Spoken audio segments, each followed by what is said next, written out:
Okay, so you've tuned in, and we're going to dive into something you flagged for us, this report on butyric acid derivatives. That's right, the Global Butyric Acid Derivatives Market Report 2025, Global Edition. Yeah, it's quite a report, but what we really want to do here is just pull out the key stuff, Yeah, the main insights. yeah, just straight to the point. Exactly, make it easy to grasp what's going on in this market, like a shortcut, basically. Absolutely. And the headline figures are pretty striking right away. What are we looking at? Well, the report projects the global market hitting USD 912.5 million in 2025. Okay. But then it's expected to jump significantly to USD 1688.97 million by 2033. Wow, that's quite a leap. It is. And that works out to a compound annual growth rate, a CAGR, of 8.00%. 8% year on year. That definitely signals a market with some serious momentum. For sure. Sustained growth like that is worth looking into. Okay, so almost doubling in what, 8 years? Yeah. With a steady 8% climb. The report gives context for these numbers, right? Like base years and forecasts. Yeah, it does. It sets 2024 as the base year, uses historical data from 2021 to 2024. Okay. Then 2025 is the estimated year, and that forecast runs from 2025 all the way out to 2033. Got it. So it's grounded in recent history and looking quite far ahead, not just pulling numbers out of thin air. Precisely. And the report is pretty clear on the main thing pushing this growth. For sure. It's the increasing demand for these derivatives as additives in animal feed. That's identified as the primary driver boosting sales. Right, that makes sense. I mean, global population keeps growing, more demand for meat, dairy, eggs. Exactly. So you need more efficient animal feed to keep up. Okay, so animal feed is the big engine. Now, the report also slices this up by region, doesn't it? Where's the action happening geographically? It does. And what really jumps out is the Asia-Pacific region, APAC. Okay. In 2025, APAC is forecast to have the biggest market share, like around 37%. That's about USD 337.63 million. 37%, so more than a third of the market. Yeah. But what's even more notable is the growth rate. The projected CGR for APAC between 2025 and 2033 is 9.9%. Whoa, nearly 10%. That's the highest globally. That's the highest, yeah. Really strong growth expected there. And does it break down which countries within APAC are driving that? It does. China's a big one, obviously, looking at about USD 141.80 million in 2025 with a 9.4% CAGR. It's still very high. And India's even higher in terms of growth rate, USD 33.76 million market size, but an 11.8% CGR projected. Wow, almost 12% for India. Yeah, and Singapore and Southeast Asia generally are also showing really high CGRs, like over 10% too. So what's fueling all this in Asia Pacific? Is it just sheer population? Well, it's a few things coming together, according to the report. You've got rapid urbanization happening, rising incomes. Okay, so people can afford more meat and dairy. Right. That increases demand for those products. Plus, there's a growing consumer awareness, maybe a preference for more natural products in the region. Interesting, even in feed additives. Seems so. And maybe most importantly, there's just a bigger need for efficient feed additives to support larger scale farming operations as demand grows. Right, feeding growing cities requires more efficient agriculture. Makes sense. Okay, so APAC is the growth hotspot. What about North America? They're usually a big market in these things. They are still a major player. They're projected to hold more than 29% share in 2025. Okay, so second largest after APAC. Yeah, valued at around USD 264.63 million. But the growth rate is a bit more moderate, a CAGR of 6.0%. 6%. Still solid growth, but not the nearly 10% we see in APAC. Exactly. The U.S. is the dominant market within North America, naturally. About USD 208 million in 2025, 5.8% CAGR. In Canada and Mexico. Canada's around USD 31.76 million with a slightly higher CAGR, 6.8%.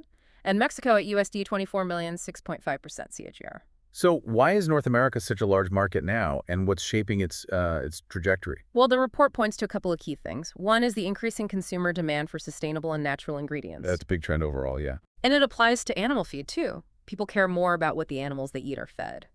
The other big factor is regulation. Ah, like antibiotic use. Exactly. There are stricter rules about using antibiotics in animal feed in North America, which pushes farmers towards alternatives like these butyric acid derivatives to maintain animal health and growth. Gotcha. So consumer trends towards natural and regulatory pressure are key there. Yeah. Makes sense. How about Europe? Europe's also significant, over 24% market share expected in 2025. That's about USD 219 million. Okay, so number 3 in size and the growth rate. The CAGR is projected at 6.8%. So a bit higher than North America, actually. Interesting. Any standout countries in Europe? Yeah, the report mentions the UK with 7.6% CAGR and Germany at 7.0%. France and Russia are a bit lower, around 6% and 5.8%. And the drivers in Europe? Similar to North America. Pretty similar, yes. The restrictions on antibiotic use in feed are a major factor there, too. Europe's often been ahead on that curve. And there's also a very strong societal focus on animal welfare in many European countries. So additives that promote gut health and overall animal well-being are in demand. So again, regulations and animal welfare concerns are driving adoption. Okay, seems consistent between North America and Europe. Now, the report also mentions some smaller regions with interesting growth rates. South America. Yeah, South America has just over 4% market share, around USD 34.68 million. But the CAGR is quite high, 8.7%. 8.7. That's catching up to APAC levels. Which countries are leading there? Brazil is the largest, about USD 14.8 million market size with a 9.3% CAGR. And Argentina is also showing strong growth, 9.6% CAGR, though on a smaller base. What's driving that strong growth in South America? A big part of it is their huge cattle industry, right? There's growing recognition that these derivatives can improve feed efficiency there. Makes sense. Big livestock sector. But the report also mentions something else interesting, a growing interest in using natural butyric acid as a starting material for biofuels. Oh, really? Biofuels. Yeah. That's a different angle. Yeah, it's mentioned as potential, could open up a whole new demand stream beyond just animal feed down the line. Something to watch, maybe. Definitely. Okay, what about the Middle East? Middle East has around 4% market share too, roughly USD 36.5 million, and again, a really strong CGR projected at 9.3%. High growth there as well. Key countries. Saudi Arabia and the UAE are highlighted. Saudi Arabia around USD 12.8 million with 9.6% growth. UAE about USD 7.5 million with 9.8% growth. And what's driving it in the Middle East? Is it animal feed again? Animal feed is likely part of it, but the report actually highlights a couple of other areas. One is the thriving cosmetics industry there. Cosmetics. How are these used? They can be used in certain personal care formulations, and the other driver mentioned is the demand for flavored foods and beverages, where these can act as flavor components. Okay. So a bit more diversification in the drivers there compared to, say, Europe. Interesting. And lastly, Africa. Africa has the smallest share currently, around 2.2%, which is about USD 20 million. The CAGR is projected at 8.0%, right on the global average. Okay. And specific countries? South Africa is mentioned, about USD 7 million market size, 8.9% CAGR. Nigeria, also smaller base, but 8.2% CGR. What are the main drivers in Africa? It's primarily linked to the expanding livestock industry. Poultry and pig farming are growing, so more need for feed additives for growth and health. Right. And also the developing food and beverage sector, using them sometimes as preservatives or flavorings, similar to the Middle East point. Okay, so it's really a global story, but with distinct regional flavors, pardon the pun, based on local industries and regulations. Now, let's zoom back into the animal feed side. The report segments that further right, poultry and aquaculture were mentioned. Yes, exactly. Within the animal feed application, the report suggests poultry is currently the dominant segment. Chickens, basically. Why is that?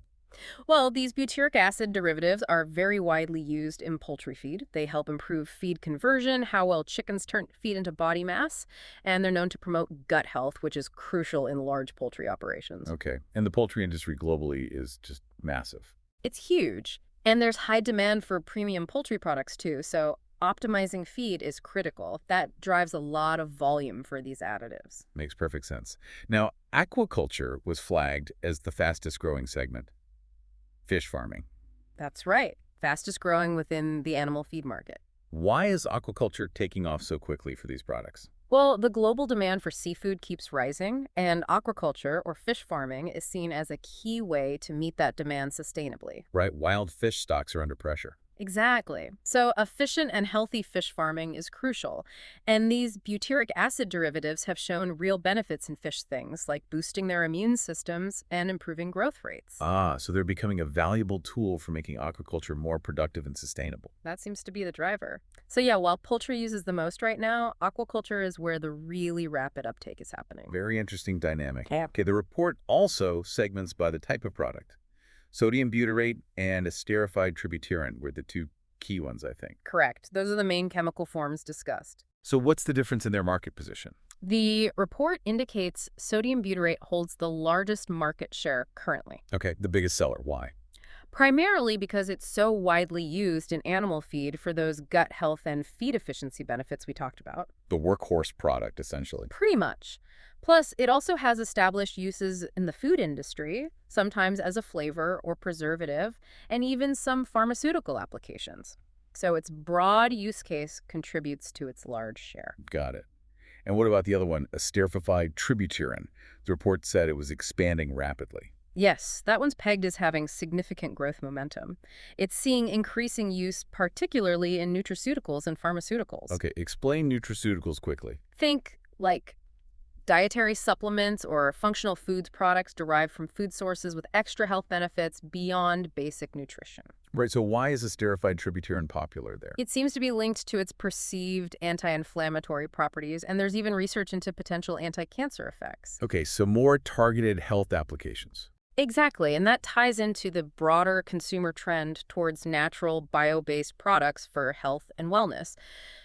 That demand is fueling growth for esterified tributyrin in those specific sectors. So sodium butyrate is the volume leader now, driven by feed, while esterified tributyrin is maybe the more specialized, high-growth product targeting health markets. That seems to be the picture painted by the report, yes. Okay. Are there any other sort of broader market drivers or maybe restraints mentioned, things we should keep in mind? Yeah, briefly. On the driver's side, beyond animal feed, it reiterates their use as flavor enhancers and in fragrances. Right, like in the Middle East context. Exactly. And the general growth of the personal care products market also pulls some demand. On the other side, the potential restraints. One is the price volatility of raw materials. Ah, the cost of making this stuff can fluctuate. Right, that can impact margins and pricing. And the market is also, dependent on the health of those end-use industries. If there's a downturn in agriculture or cosmetics, this market feels it too. Standard supply chain and economic dependencies. Good to remember. Okay, nearly there. The report touches on the competitive landscape, right? Who are the main companies involved? It does. It characterizes the market as highly competitive, which you'd expect with this kind of growth. There's a mix of big global players and some more focused regional companies. Any names mentioned? Yeah, it lists companies like Nutrico NV, the Eastman Chemical Company, Chemin Industries Inc. as key players. These are often large chemical or agricultural companies. Big names. And did the report give any, recent examples of what these companies are doing in this space? Yes, actually a couple of interesting recent examples. It mentions Chemin focusing more on animal digestive health solutions, specifically noted in July 2024. Okay, doubling down on that core animal feed application. Seems like it. And it also notes that Eastman Chemical acquired a company called 3F Feed and Food back in April 2021. And who were they? They were described as a European leader in feed additives, particularly for animal nutrition.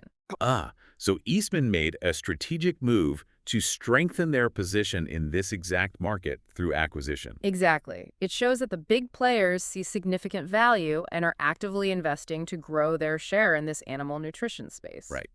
That kind of M&A activity definitely signals confidence in the market's future. Okay, I think that gives us a really solid overview. Let's try and quickly summarize the key takeaways from this deep dive based on the report. Sounds good. So we're looking at a butyric acid derivatives market that's, well, pretty dynamic, projected to grow substantially, right? From about USD 912.5 million in 2025. Up to nearly USD 1.7 billion by 2033. That's with an 8% CAGR overall. And the main driver, overwhelmingly, is the animal feed industry needing more effective additives. Yeah, that's the core story. But regionally, it's quite varied. APAC is leading the growth charge with almost 10% CAGR. While North America and Europe are large, established markets driven more by sustainability trends and antibiotic regulations. Right. And South America and the Middle East showing surprisingly strong growth rates, too, with slightly different drivers like biofuels potential or cosmetics. And within animal feed, poultry is the biggest chunk now. But aquaculture is the fastest growing segment. Definitely one to watch. And product-wise, sodium butyrate has the biggest share currently. While esterified tributyrin is expanding rapidly, especially in those health-focused nutraceutical and pharmaceutical areas. Okay. That covers it pretty well, I think. It's clearly a market with lots happening across different regions and applications. Absolutely. That 8% growth figure really underscores the activity here. So maybe a final thought to leave listeners with. Thinking about that huge global demand for protein and the push for more sustainable food systems, Mm. how else might these butyric acid derivatives be used in the future? We talked about biofuels briefly. Right, and the health applications. Yeah, are we just seeing the start of their potential applications beyond just optimizing animal feed? Could they play a bigger role in, say, human gut health directly or other industrial processes? That's a great question. Given their biological activity, it certainly feels like there could be more applications uncovered as research continues, especially with that push towards bio-based solutions. Something to ponder. Well, thanks for breaking down that report with us. Fascinating stuff. My pleasure. Always interesting to see where the market's heading. Indeed.